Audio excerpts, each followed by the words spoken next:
ही बघा मस्त झणझणीत काळ्या बटाट्याची भाजी भाकरीसोबत एकदमच छान लागते. नमस्कार मंडळी, आज आपण बनवणार आहोत अगदी सोपी, घरगुती आणि चविष्ट काळ्या बटाट्याची महाराष्ट्रीयन भाजी. त्यासाठी 2 बटाटे सालं काढून चिरून घेतलेली आहे. आता भाजून घेतलेला खोबरं, मिरच्या, कांदा, लसूण घेतलेला आहे. हा मसाला मिक्सरमध्ये पाणी घालून बारीक वाटण तयार करून घेऊया. त्यानंतर कढईमध्ये 2 चमचे तेल गरम करूया. आता वाटण केलेला मसाला घालून छान परतून घेऊया.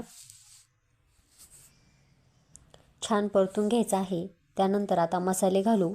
मिरची पावडर, काळा मसाला, धना पावडर, कांदा लसूण मसाला टाकून छान परतून घ्यायचा आहे.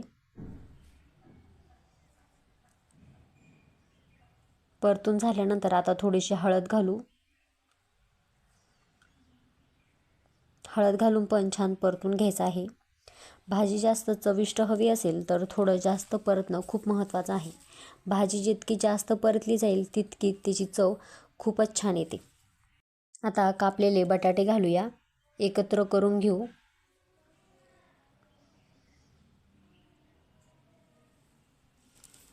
त्यानंतर आता पाणी घालायचं आहे.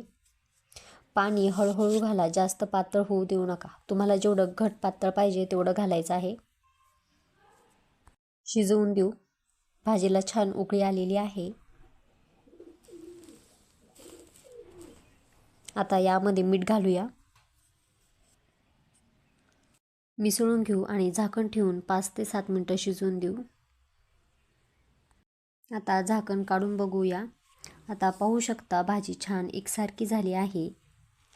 मसाल्यांचा रंगही छान आलेला आहे. छान अशी आपली भाजी तयार आहे. बटाटे पण शिजलेले आहे. आता वरून थोडीशी कोथिंबीर घालून घ्यायची आणि एकत्र करून घ्यायचं आहे. ही बघा तयार झाली आपली मस्त झणझणीत काळ्या बटाट्याची भाजी. भाकरी किंवा पोळीसोबत खूपच छान लागते. बघा भाजी किती सुंदर झाली आहे. कलर पण खूपच छान आलाय, तरी पण छान आलेली आहे. अशी सोपी महाराष्ट्रीयन भाजी पाहण्यासाठी आपल्या चॅनलला सबस्क्राईब नक्की करा. व्हिडिओ आवडला असेल तर लाईक करा, शेअर करा आणि कमेंट करून सांगा भाजी आवडली का. ही भाजी नक्की करून बघा. भेटूया पुढच्या रेसिपीसोबत. धन्यवाद.